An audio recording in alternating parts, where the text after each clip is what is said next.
Hello everyone. Today I'm going to give some reasons why WCW sucked. Now I know there's going to be some people out here that completely and utterly disagree. Probably not completely and utterly disagree with what I'm saying. But there'll be some saying, oh, WCW, if it wasn't for WCW, you wouldn't have had the Monday Night Wars, WWE wouldn't have gone to the Attitude Era and got the high ratings that they did, and so it wasn't competition, blah, blah, blah. Some of that may be true, but come on. You cannot deny that fucking WCW sucked. Okay? Let's start off with the first couple reasons, or one of the major reasons. The NWO went for way too long. I mean, way, way too long. And then basically, as it was going, you had way too many wrestlers in the NWO. Half the damn roster was in the NWO. It got so packed that they had to have separate groups of the NWO. You had NWO Classic or NWO Black and White, and NWO, the Red and Black, which was the NWO Wolfpack. And the fact that it spawned off other WOs, the LWO, and eventually, because this was happening so much, in ECW you had a mock team of Steven Richards, Nova, and the Blue Meanie called the Blue World Order, the BWO. Another one of their major reasons why WCW absolutely fucking sucked was their main events were star-packed, yes, really star-packed, but there were guys that probably couldn't go anymore.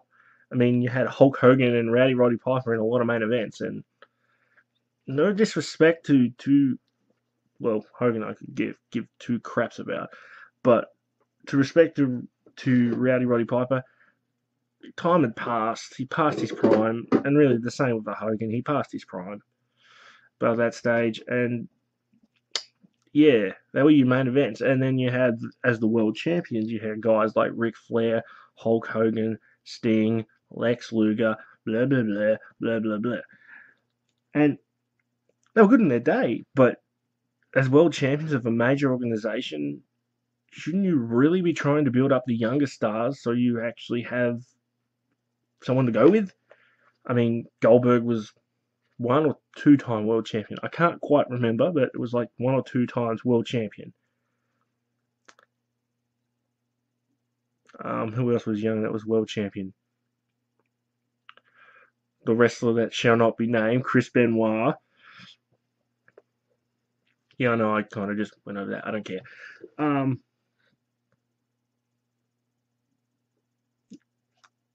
Who else? Booker T and Scott Steiner, maybe? But you get what I'm trying to say. Mainly, most of their world heavyweight champions had already kind of passed their prime.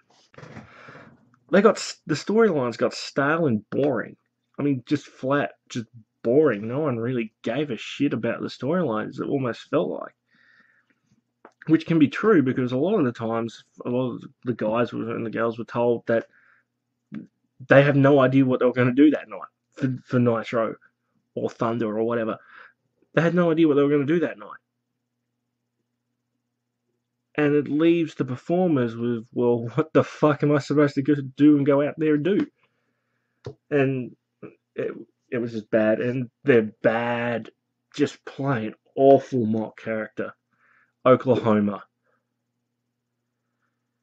It was a shot at JR and the WWF for having JR as a commentator, and he'd keep on reiterating things like JR was doing in the WWF at the stage, and it's just bad, just taking the piss out of JR, which was just really stupid. And then they eventually had that guy as Cruiserweight champion.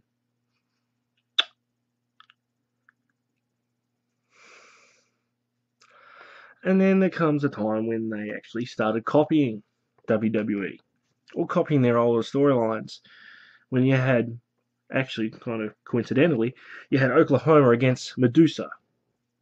for the Cruiserweight Championship, and she won the Cruiserweight Championship. A woman winning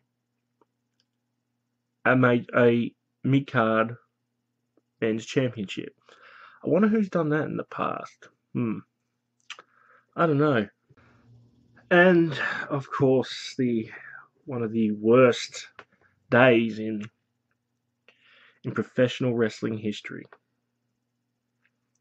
One of the worst days in professional wrestling history.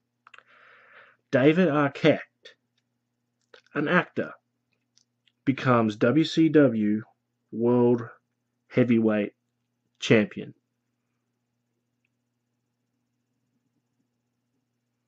What else needs to be said?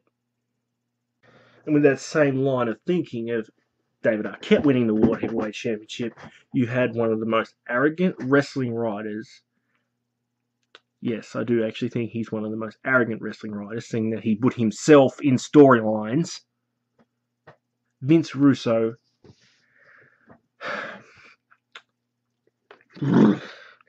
He's one of the most arrogant. He's an arrogant prick, for one, and I don't know anymore. He's a good writer. He's not as arrogant anymore. But when the days back in WCW, he was an arrogant prick. What type of wrestling writer? Any type of writer adds themselves to their storylines, their TV shows, or their movies to such a degree? M. Night Shyamalan maybe, but yes, he adds himself to his movies, but this is Vince Russo, and he added himself to storylines with Ric Flair. Now, I actually got to really think about this, but didn't Vince Russo win the WCW World Heavyweight Championship?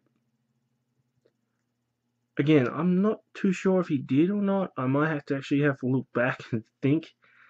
But if he did, I think that may be even a worse incident than David Arquette winning the World Heavyweight Championship.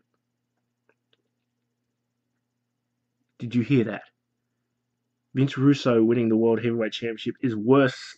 There's something worse than a friggin' actor winning the WCW World Heavyweight Championship. Is that possible?